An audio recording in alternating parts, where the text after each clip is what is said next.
Hey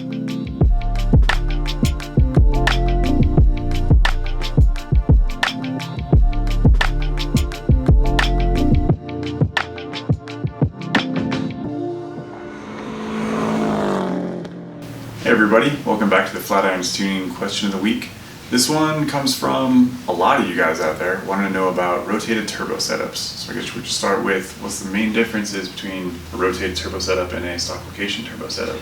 Originally, where this originally comes from is where people wanted to go outside of the normal Subaru family of turbos and put something else on, by like a Garrett Turbo, a Precision Turbo, something like that, where the flanges, none of the inlet or the outlet of the turbo matched up to anything that came on a Subaru, and also the turbos were a little bit bigger. So the first way that they did that was to custom make the up pipe and the down pipe, all the exhaust components that supported the turbo, so that you could put this different turbo on a car that it wasn't designed for. And the reason it's called a rotated setup is because generally in doing that, because a lot of them have bigger inlets, you actually rotate the turbo so that you're actually pulling the air in from the side of the engine instead of still trying to pull the air in from underneath the intake manifold.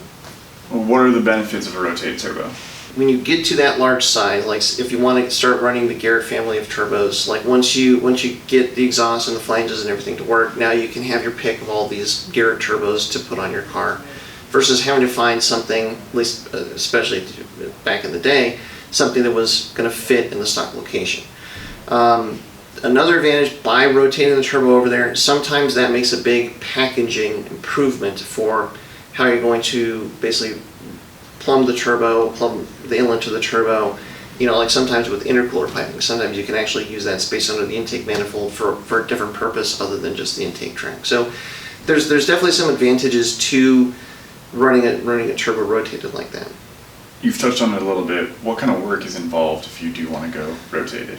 So custom up pipe, custom down pipe, and the flanges for the up pipe and the down pipe are going to have to work with whatever turbo you're using, like say a Garrett or a Precision or something like that. There might be a little bit of custom lines for the oil feed and the coolant feed to the turbo, and then intercooler plumbing. Because the turbo is sitting in a different location and at a different orientation, you've got to get the air from the air to the turbo and air from the turbo basically to the intercooler and then to the engine. So there might be a little bit more custom fabrication there, depending. Can you stay top mounted if you have a rotated turbo setup? Potentially, yes. Most of the time, it's easier to go with a front-mounted intercooler if you're going to go rotated. There was a period of time where I think it was AMS made a rotated kit for a top-mounted intercooler, and there have been people that are running smaller family of turbos rotated that stayed with a top mount. So it can be done. It's a little bit tricky. The hardest part there is, again, like if the turbo is clocked to the side and you've got to get the outlet from the turbo over to the top mount, that plumbing can be a little bit tricky, but it can be done. It sounds like it's a lot of work to go to a rotated setup. When should I be looking at doing that? Well, originally, a lot of the motivation for going rotated was because you wanted to run a specific turbo, that the only way you could run that turbo was to go with a custom setup so that the turbo would fit. Nowadays, what's happened, because so many people wanted to run like a Garrett 30R turbo or something, say, a lot of manufacturers like Blouch, Turbodynamics, ATP, they realized that there was a real demand to run that turbo, and there's a lot of people that didn't want to go through all of the customization needed to run it in a rotated configuration. So they actually found a way to machine the hot side and cold side of the turbo housings to actually make that turbo a stock location.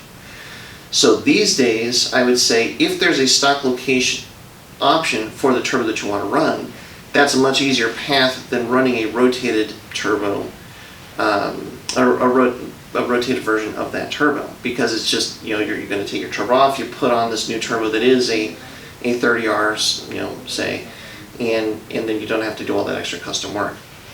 The asterisk, or the one exception to that, I would say, is once you get to a moderately high power target, say like 450 to 500 horsepower or above, in that range of that power target or above, at that point there's some advantages with the rotated turbo. The biggest one being you can have a much bigger turbo inlet. So a lot of the bigger Garrett turbos, like a 35R and stuff, they have 4-inch turbo inlets. And it's impossible to fit a 4-inch inlet underneath the intake manifold, the super intake manifold. So you have to go rotate it at that point. And for big powers, having that really big inlet of the turbo makes it easier to get all of that air into the turbo and into the engine. And so there's some definite benefits to that.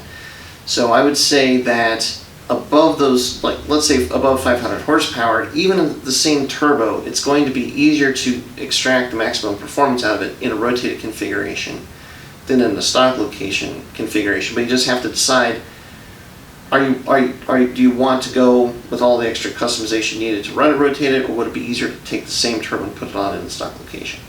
Let's say I decide, I want 650, 700 horsepower. I want to go to a rotated setup. I understand all the customization involved.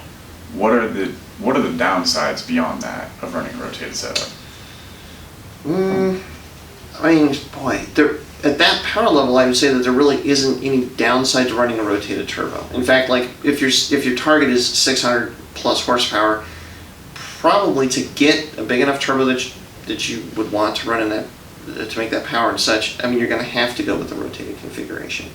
So in that power level, I would say that there really isn't any downside, other than like if you don't want to live there forever, if that's not going to be the configuration of the car forever, you're kind of scrapping a lot of the stock configuration parts to make the rotated setup fit. It's going to be a lot harder to go backwards. I would say that the hardest point is like in that, say 350 to 400 horsepower range. Would you lean towards a stock location or a rotated? Because you can get very similar behavior on similar turbos in both configurations. And there I would lean towards a stock location instead of a rotated, just because the plumbing and the install is so much easier with a stock location turbo versus going to the full step of going rotated. So how much power can you make on a stock location turbo? I mean, we've now seen consistently that with the right turbo and supporting mods, I mean, you can very easily get to 350 to 400 horsepower in a stock location turbo, and on E85 especially, you can pretty easily get to, like, say 450 horsepower.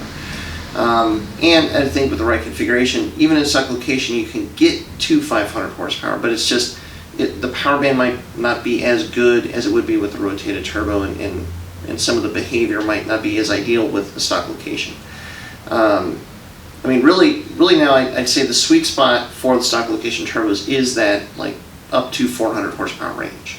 The example I would give you is a Garrett 3071, which is a 30R turbo, really common turbo, very popular in Subaru applications. And so you've got like a full Garrett turbo, which you'd have to do rotated. You've got Turbodynamics MDX 450, Blouch 15XTR, and then an ATP 3071. 3 stock location options and 1 rotated option.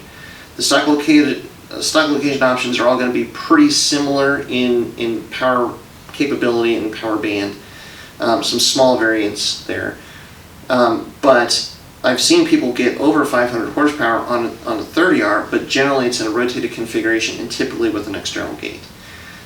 So that turbo, like to get to 4 to 450, can easily be done in a stock location, but if you really wanted to get to 500 with 3071 or 3076, your best bet for there is going to be rotated.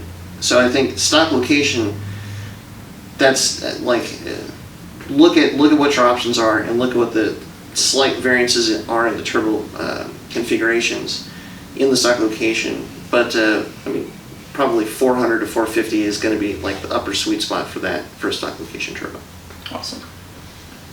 Well, thanks everybody for checking out the question of the week. Remember, you can submit your questions in the comments below or message us on Instagram. Thanks very much for watching. Really appreciate your support. And until next time, as always, stay tuned with Flat Irons Tuning.